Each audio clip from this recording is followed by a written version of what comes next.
Credo che oggi sia stato un momento davvero straordinario perché abbiamo una nostra concittadina, anzi un tassello importante anche dello IOV perché lavora presso lo IOV che è una nostra eccellenza veneta, una nostra concittadina che si trasforma autrice, che decide con carta e penna di raccontarsi anche dentro e sotto gli aspetti inediti dell'anima di tutti noi, quindi quell'aspetto interiore che molto spesso nessuno conosce se non intimamente se stessi, noi stessi e molto spesso forse neanche noi.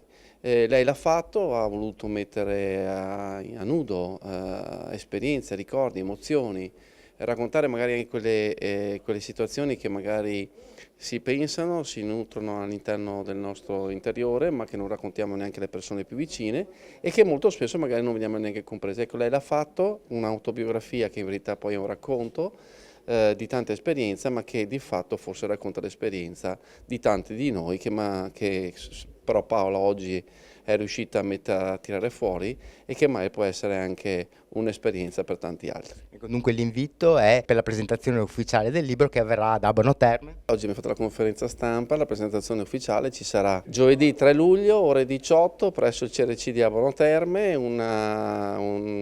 come moderatore, un giornalista noto alla città ponense che è Federico Franchin, con l'intenzione e il desiderio di ripercorrere questa esperienza di questo libro, con questa presentazione di una Paola che si racconta e che ci fa ripercorrere emozioni dal vivo. Un libro che parla di te stessa. Sì.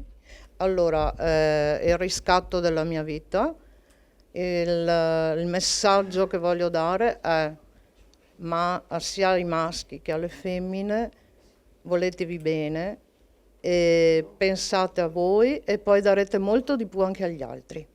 Perché il primo passo per voler bene agli altri è voler bene a se stessi. Esatto, prima quel passo lì bisogna farlo. L'ho capito tardi, ma adesso l'ho capito e con calma, riuscirò a farlo.